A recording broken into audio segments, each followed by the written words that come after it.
शांति। 21/10/1975 की अव्यक्त मुरली। हेडिंग है बेहद की वैराग्य वृत्ति ही विश्व परिवर्तन का आधार। नए विश्व के परिवर्तक सर्व आत्माओं के परम प्रिय शिव बाबा ने 9 विश्व निर्माण के आधार मूर्त बच्चों से मधुर मुलाकात करते हुए ये अनमोल महावाक्य उच्चारे। सभी नई दुनिया लाने के निमित्त बने हुए हो। नई दुनिया कब आएगी यह सबको इंतजार है। सबके अंदर संकल्प है कि तिथि तारीख का मालूम पड़ जाए कि नई दुनिया कब आने वाली है। तिथि तारीख मालूम पड़ेगा? मालूम होना तो जरूर चाहिए, जबकि त्रिकालदर्शी हैं, अर्थात तीनों कालों को जानने वाले हैं। तो भविष्य का जानना भी ऐसे ही होगा जैसे वर्तमान को जानना, और भविष्य को जानने का आधार भी वर्तमान होगा। नई दुनिया में आने वाले भी तो ब्राह्मण ही हैं।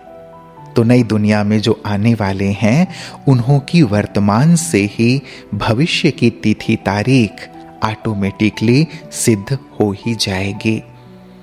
जब नई दुनिया कहते हैं तो नई दुनिया की अधिकारी आत्माओं में भी नयापन होना चाहिए।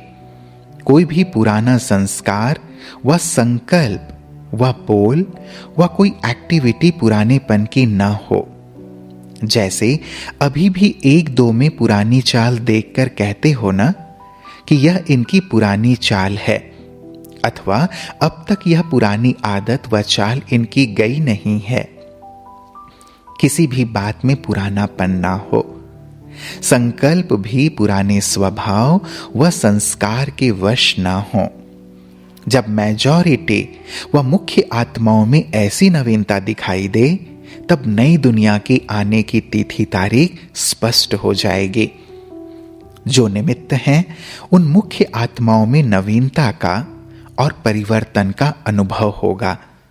उन्हों के परिवर्तन के आधार पर विश्व परिवर्तन की तारीख प्रत्यक्ष होगी। विश्व परिवर्तन होने के पहले विश्व की सर्व आत्माओं में वैराग्य वृत्ति होगी, और वैराग्य वृत्ति से ही बाप के परिचय को धारण कर सकेंगे कि हां, हम आत्माओं का बाप आ चुका है। तो जैसे विश्व की आत्माओं में वैराग्य वृत्ति ही परिवर्तन का आधार होगा, वैसे ही जो निमित्त बनी हुई आत्माएं हैं उन्हों में भी संपूर्ण परिवर्तन का आधार बेहद का वैराग्य बनेगा। तो संगठन में भी बेहद के वैराग्य वृत्ति को लाने का पुरुषार्थ करो। 1-2 के साथी व सहयोगी बनो।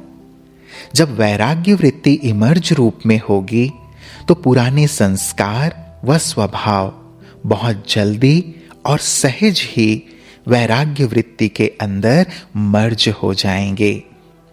सब सोचते हैं ना कि क्या होगा जो पुरानापन सब भूल जाएगा। मनुष्य को जब हद का वैराग्य होता है तो पुराने आकर्षण के संस्कार और स्वभाव आदि को समाप्त करने में वैराग्य वृत्ति ही आधार बनेगी। इससे ही चेंज आएगी। अब ऐसी धरनी बनाओ और ऐसे बेहद के वैरागियों का संगठन बनाओ जिन्हों के वाइब्रेशंस और वायुमंडल द्वारा अन्य आत्माओं में भी वह संस्कार इमर्ज हो जाएं। जैसे सेवाधारियों का संगठन होता है, वैसे बेहद के वैरागियों का संगठन मजबूत होना चाहिए, जिसको देखते ही अन्य आत्माओं को भी ऐसा वाइब्रेशन आए। एक तरफ बेहद का वैराग्य होगा, दूसरी तरफ बाप के समान बाप के लव में लवलीन होंगे, तब ही बेहद का वैराग्य आएगा। 1 सेकेंड भी और 1 संकल्प भी इस लवलीन अवस्था से नीचे नहीं आएंगे। ऐसे लवली बाप के लवली बच्चों का संगठन हो, उनको कहेंगे लवली संगठन। एक तरफ अति लव, दूसरी तरफ बेहद का वैराग्य, दोनों का संगठन साथ साथ समान दिखाई देगा।